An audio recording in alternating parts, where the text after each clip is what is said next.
I wanted people to learn from, my experiences. So I think when he got $1 million, I don't know if he saw that and it hurt his feelings. He took it as offensive.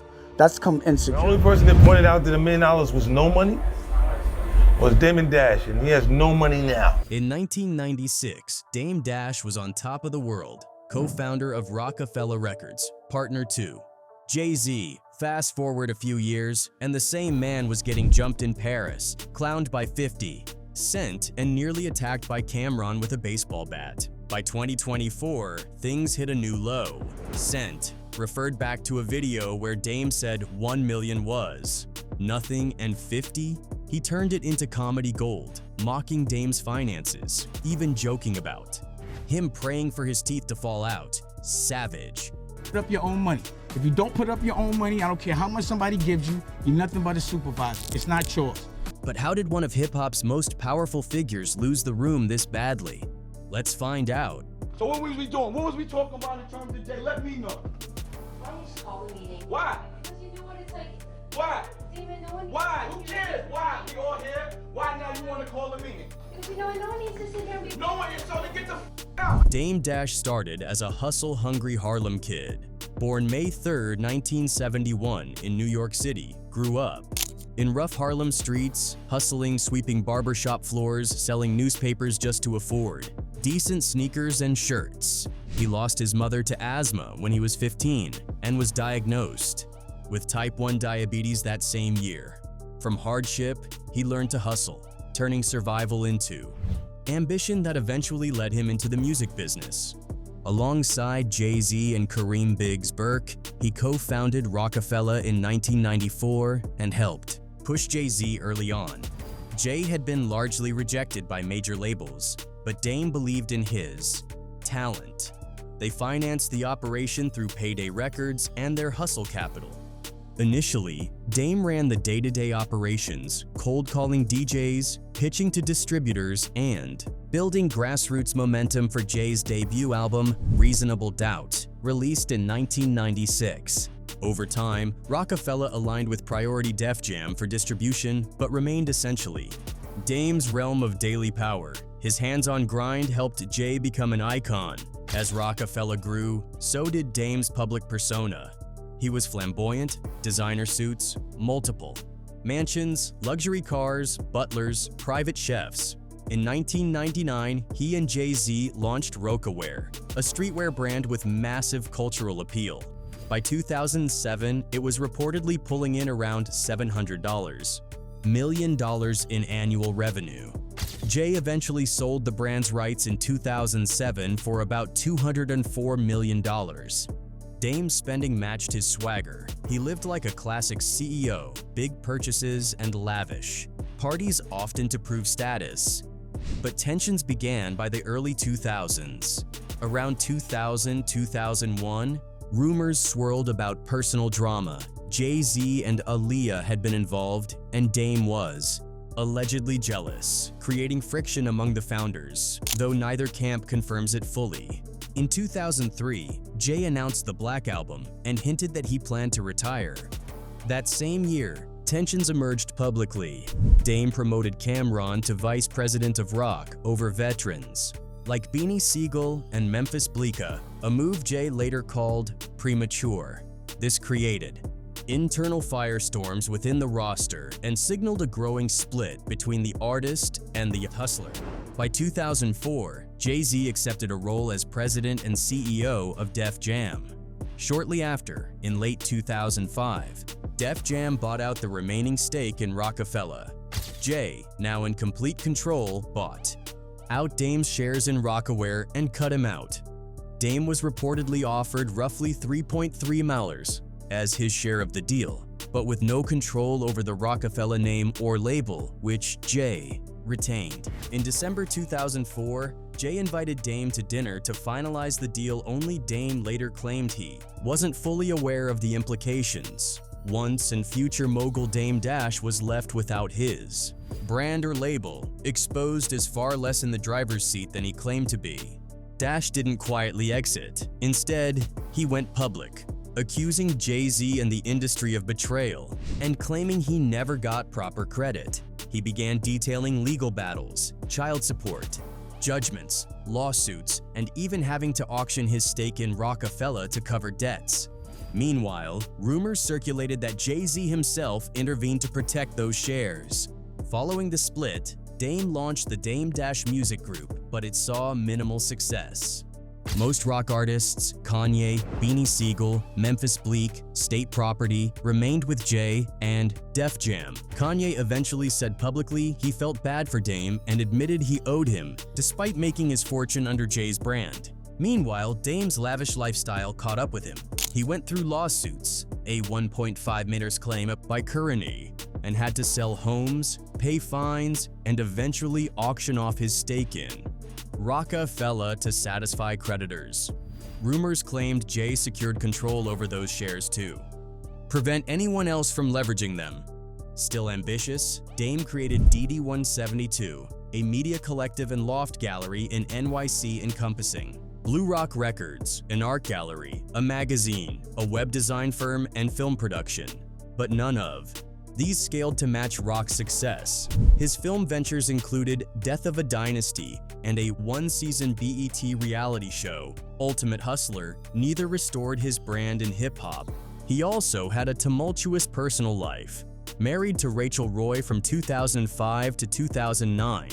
Their divorce featured bitter custody battles, restraining orders, and business disputes. He had multiple children and legal claims. In 2019, he was arrested for failing to pay over $400K in child support. Many feel Dash often blames others for his misfortunes and overhypes his own legacy, which has eroded some of the respect he once had in the industry. But I'm not ashamed of that because I have things to show for it, but it hasn't profited yet. I'm like a proud broke.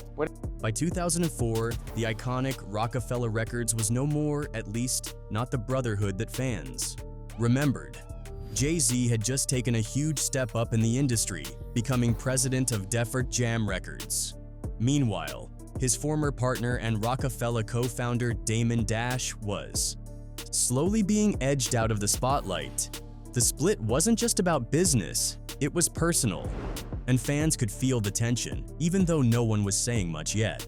Then, in 2006, Jay-Z dropped Kingdom Come, his big comeback album. On it was a track titled Lost One, and that's where things got spicy.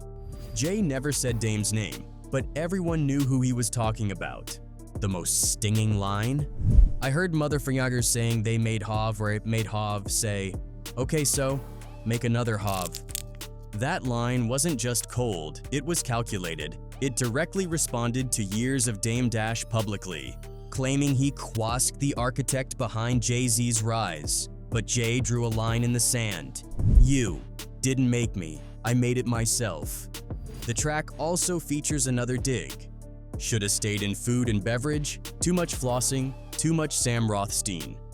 Now, for those who don't know, Sam Rothstein was a flashy casino boss in Casino, 1995, who let his ego and love for the high life destroy everything. So that bar, that's Jay-Z saying Dame's lifestyle, his obsession with being loud, visible, and the center of attention ruined a good thing. That's what I didn't use. I never used to use the devil's money, and I still won't. Who's the devil's money? Whoever's not creative that's exploiting an artist. Like a Leo Cohen type of guy? Or Definitely Leo Cohen. He's a culture vulture. I made the term up just for him. Now coming to the diss zone. By 2014, Dame Dash was still very much outspoken and not shy about throwing shots. Around this time, he was on a crusade, calling out music industry figures like Leo Cohen and others, labeling them culture vultures, a term Dame popularized to describe people profiting off black culture without contributing to it. But that same label came back to bite him. Harlem rapper Jim Jones, one of the core members of Dipset who used to rock closely with Dame back in the early 2000s, wasn't having it. Out of nowhere, Jim went off on Instagram. He posted a photo of Dame Dash with the caption, "This nah here is the real culture vulture and a thief, FK Fat Leo back to my day." That wasn't just a light jab, that was straight up personal. Remember, Jim and Dame weren't strangers, they had real history. Dash had once backed Dipset and was instrumental in putting out projects like Cam'ron's Come Home With Me. So, for Jim to go that hard on social media, it wasn't random. It came from a place of possible frustration and possibly betrayal. Dame tried to de-escalate things, posting a response of his own saying, "Real men talk in person, not on Instagram. If you feel I did you wrong, call me and let's talk like real men." But the damage was done. To fans, this was another crack in Dame Dash's reputation.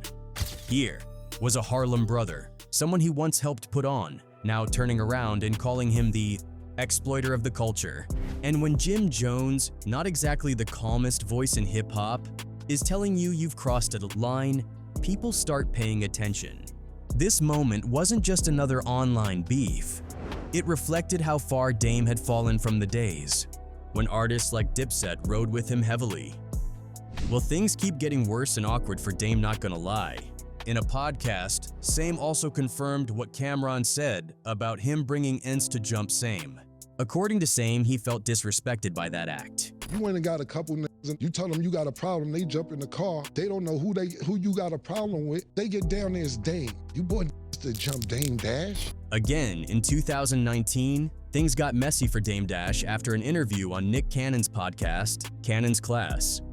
Nick brought up an old rumor that's been floating around hip-hop circles for years about Jay-Z and Foxy Brown, specifically the controversy around her age when she was associated with Hovey. I wasn't paying attention to Foxy Brown. But that's... I didn't sign Foxy Brown. I know Stop you putting I'm me just in that. asking a You question. Because I'm on the block, I'm responsible for everybody. You the boss. Now, Dame didn't exactly spill the tea, but he didn't shut it down either. And just like that, it felt like Dame was low-key stirring the pot without getting his hands dirty. Well, 50 Cent was not here for that. He jumped on Instagram immediately after the interview dropped and blasted Dame, calling him a real sucker. His exact words? He is trying to get Jay jammed up, two suckers chatting. That post went viral, fast. The message was loud and clear. You don't mess with Hov's name, especially not over rumors. Involving a sensitive subject like that. And from the 50's perspective, it looked like Dame was clout chasing, using old drama to stay relevant in the headlines. This wasn't just about defending Jay-Z either. It showed how Dame's reputation had seriously shifted. Once seen as a bold business genius, he was now being called out publicly by other moguls as someone who'd stir up drama for attention. And if there's one thing 50 Cent doesn't do, it's hold his tongue, but it doesn't end there, there's more. 50 Cent wasn't the only one pissed at Dame Dash. And Hot 97's Flex, he saw red as Funk Flex, also sided with what 50 said. Flex jumped on Instagram and Twitter and unleashed a nuclear-level rant that shocked even a longtime hip-hop heads. He was eviscerating Dame Dash, bringing up deep, personal history and old betrayals. Flex wrote, "Two grown men giggling like concerned about Jay-Z and who he touching. Nick always commenting on a man chick, but can't keep his chick. Dame intern wife took all his sut. Y'all two are a disgrace from my era," he added. Now that's not all. He also called Dame a snake, bringing back issues about Jay-Z and Aaliyah. Dame did a snake move. "Tell me I'm lying, you piece of sot." And he wasn't done. Flex dropped bomb after bomb, reminding everyone that Aaliyah, yes, the late beloved R&B icon, was reportedly someone Jay-Z was close to first, before Dame swooped in and started dating her. He basically accused Dame of stabbing Jay in the back twice. Once, romantically, twice, professionally, and then came the line that shook the internet. Dame is the reason the Roc crumbled. According to Flex, Dash's betrayal and disloyalty are what destroyed Roc-A-Fella Records, the once dominant label that launched both Jay and Dame into the stratosphere. But Flex wasn't just targeting Dame. He took a shot at Nick Cannon too, calling both of them clowns and disgraces to hip-hop. In Flex's eyes, Nick should have known better than to even raise a question like that on camera. And Dame, he should have shut it down completely if he was really a man of integrity. the online firestorm exploded. Fans, bloggers, and other radio personalities started weighing in. Some agreed with Flex, others felt he went too far. But one thing was crystal clear. Dame Dash was now being called out by industry elders as a full-on traitor. And how did Dame react? Well, after threatening legal action, yep, it got that serious. He eventually pulled back. Later that year, he issued a public apology not just to Funkmaster Flex, but to others he had beefed with. Over the years, he admitted he might have burned too many bridges and wanted to make peace. But the damage? Already done. Flex's rant wasn't just a personal attack, it was a full-blown indictment of Dame Dash's legacy, painting him as a backstabber, a clout chaser, and a pariah in the culture he helped build. It was the moment many in the industry officially stopped seeing Dame as a visionary and started labeling him a liability. No one's trying to disrespect you. We're trying to show you love, but you keep coming at everybody. If you got beef with one person, you're supposed to keep that beef with one person. You got beef with everybody around him. People that's just, you became the lame yash. You honestly can't count the number of people Dame's not a saint to in the industry, because there's always another. Well, in 2020, Dame Dash appeared on the popular Drink Champs podcast hosted by N.O.R.E, Noriega. But what started as a high-profile reunion soon devolved into friction. On the show, Dash made veiled comments suggesting that certain brands, like Ciroc Vodka, frequently featured on the show, were part of a conspiracy to turn hip-hop gay, a bizarre and unfounded claim that raised eyebrows. N.O.R.E later responded, calling out Dash for taking little fake shots at him. More revealingly, he aired a deeper issue. He claimed that despite contributing to Roc-A-Fella films and soundtracks back in the day, he was never paid. N.O.R.E accused Dash of failing to handle business fairly, reigniting debates about Dash's leadership style. In turn, Dash tried to downplay N.O.R.E's contributions and claimed Jay-Z had never wanted to sign him. The rift highlighted a recurring theme: former collaborators accusing Dash of exploitation and financial dishonesty while he continued to deflect blame. By 2024, tensions between Dame Dash and N.O.R.E had only worsened. When Dash gave an interview commenting on Jay-Z's legal troubles while also taking shots at media figures like Charlemagne to God and N.O.R.E, he implied that black media platforms, such as Drink Champs, merely protected Jay from criticism. This triggered a swift and sharp response. N.O.R.E fired back on Instagram sarcastically, dubbing him Lame Dash, more clueless than Stacey, a jab at Dash's cousin, actress Stacey Dash. In a video rant, N.O.R.E scolded him directly. You got beef with everybody around Jay-Z? You became the lame Dash, the lame, chatty-patty person that you said you were against. Get your life together. Flipping Dash's own catchphrase, Chatty Patty, against him, N.O.R.E made it clear that Dame had become the very thing he once condemned. He also pointed to Dash's financial downfall, contrasting his own successful, globe-trotting life with Dash's now public money struggles. The public scolding served as a brutal reminder that even those who once respected Dash's business acumen now viewed him as bitter, unstable, and out of touch. I don't think Bleek wanted to take over. I don't think he had the ability to, Jay was writing a lot of his rhymes. So if Jay retired, that meant he was out of business as well. In late 2024, Dame Dash once again found himself under fire after stirring up controversy during a podcast interview. This time, his target was Memphis Bleek, Jay-Z's longtime friend and protege. Dash casually dropped a bombshell, suggesting that Bleek never truly wrote his own lyrics during the height of Roc-A-Fella's reign. Jay was writing a lot of his rhymes, Dame said, brushing off Bleek's credibility as an artist. I can understand Bleek's loyalty to Jay because he had Jay as a ghostwriter. The implication was loud and clear. Bleek, a familiar name from Jay-Z's early albums and the Rock's foundational years, was portrayed as more of a shadow than a standalone rapper. According to Dash, his success hinged entirely on Jay-Z's pen and mentorship, not his own. talent or grind. But Bleek wasn't having it. In a rare public clapback, the Brooklyn rapper took to social media and fired back with humor and sharp sarcasm. "He wildin' right now, bro," Bleek tweeted, clearly amused by the claim.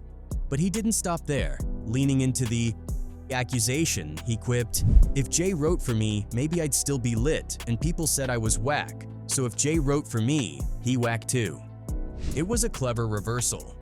Bleek dismissed Dame's statement not just as false, but as self-defeating.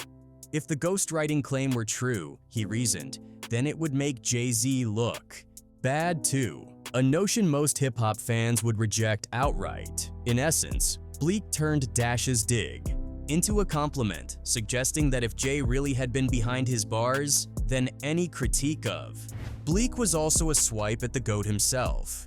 More than just witty, Bleek's reaction revealed a growing frustration with Dame Dash's pattern of revisiting old Roc-A-Fella history and spinning narratives to serve himself. For someone who had largely avoided public drama for years, Bleek stepping out to address this showed just how out of pocket he felt Dame was.